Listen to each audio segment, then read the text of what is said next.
আমি যখন 6:15 বাজে তখন আমি সিঁড়ি দিয়ে নামছি, নামে কান্নাকাটি শব্দ শুনলাম। দ্রুত নিচে এসে দেখলাম যে এখানে আগুন জ্বলছে এই ডান পাশের এই দোতলার পশ্চিম দিকটায়। তখন দ্রুত আমার ওই খালাতো ভাই একটা পাশের বাড়ি থাকে 3 তলায়, আমি ফোন দিলাম। সে ঘুমানো, ফোন ধরে নাই, নামাজ পড়ে হয়তো ঘুমাচ্ছে। পরে এখানে সবাই ছুটোছুটি করে পানি দেওয়ার চেষ্টা করতে লাগলো। আর বাই দিস টাইম কিছুক্ষণের ভিতরে ফায়ার সার্ভিসের লোক চলে আসলো। সাথে সাথে কল্যাণ সমিতি কেউ জানাইছিল মনে হয়, কল্যাণ সমিতির মাধ্যমে মাইকিং করে দ্রুত সবাই করছে। তারপর ধোঁয়া উপরে, শুধু দোতলা 3তলার বাইরে কিন্তু আগুন দেখিনি, শুধু ধোঁয়া। এই ধোঁয়াতে আমার ধারণা ওই সিঁড়িতে যারা আসছিল তারা এসে দম আটকা হয়ে মারা গেছে। এই যে এই দোতলা 3তলা দিয়ে একদম আগুনের ফুলকি বেরোচ্ছে, আর সব জায়গাতে ধোঁয়া, একদম কালো ধোঁয়া, কালো ধোঁয়া। আর আমরা আসার পরে আগেই ফায়ার সার্ভিস আসছিল।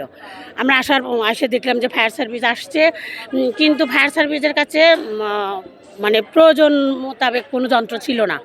তারা শুধু একটু পানি ব্যবহার করতে পারছে, আর তাও তাদের পানি ফুরা গেছিল।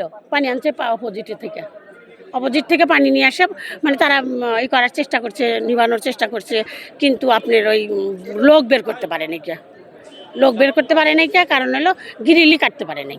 আসা দেখি গোড়া বিল্ডিং ধোয়া হয়ে গেছিল। হওয়ার পরে ফায়ার সার্ভিস আসছিল, আসার পরে এইখানে মসজিদে পানি ছিল, এই পাশে আর ওই পাশে পানি ছিল। দেওয়ার পর আধা ঘন্টা পর মানে ফায়ার সার্ভিস ভিতরে গেছে ধোঁয়াটা নিয়ন্ত্রণ করার পরে।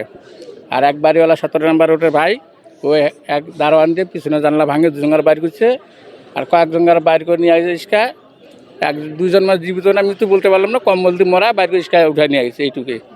আর এক আপা 6তলা ছিল, হাত দিয়ে ইশারা করতেছে আমাকে বাইর করেন। এত একটা ছেলে ছিল, এত ছোট।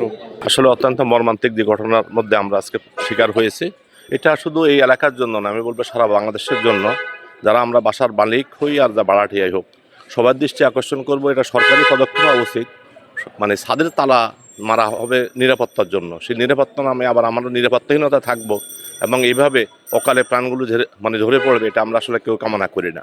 তো এই জন্য আমার অনুরোধ থাকবে, অন্তত উপরের তলায় যারা থাকেন এদেরকে সবাইকে ছাদের একটা চাবি দিয়ে রাখা উচিত, যাতে করে আল্লাহ না করে এরকম দুর্ঘটনার মুখোমুখি হলে মানে মানুষের এই জীবনগুলো যাতে অকালে ঝরে না পড়ে।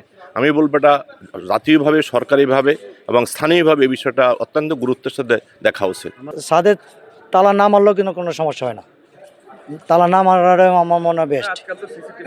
হ্যাঁ, ক্যামেরা আছে, যেতে ক্যামেরা আছে, দারোয়ান আছে, ছাদে তালা মারাটা ঠিক হয় না।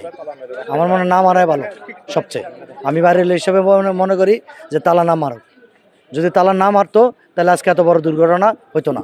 উদ্ধার করছে, এটা তো মনে করেন অনেক লোকজন তো এসে পড়ছে, এটা সঠিক আর কি করতে পারি নাই যে কতজন লোক নিয়ে গেল, কতজন আসছে এটা দেখছি আর কি। ফায়ার সার্ভিসের লোক নিয়ে আসছে, উদ্ধার করে, আর কিছু লোক মেডিকেল পাঠাইতেছে, কিছু লোক বাইরে নিয়ে আসছে।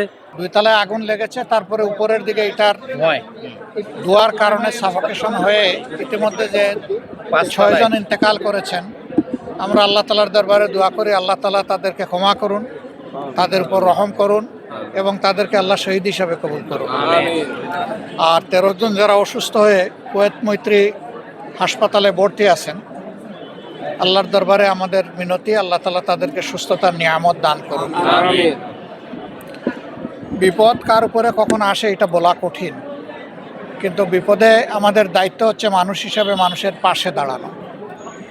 অনেকের হয়তো আর্থিক সাপোর্ট লাগতেও পারে, নাও লাগতে পারে, কিন্তু ওই সময়ের দোয়া, সান্ত্বনা এবং পাশে দাঁড়ায় তাদেরকে সাহস যোগানো, এটা আমাদের সকলের নৈতিক দায়িত্ব।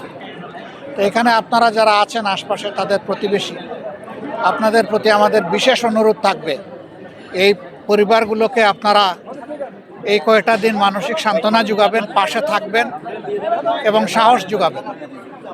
আমরা দোয়া করি আল্লাহ তাআলা তাদের সবরের নিয়ামতের উপর থাকার তৌফিক দান করুন।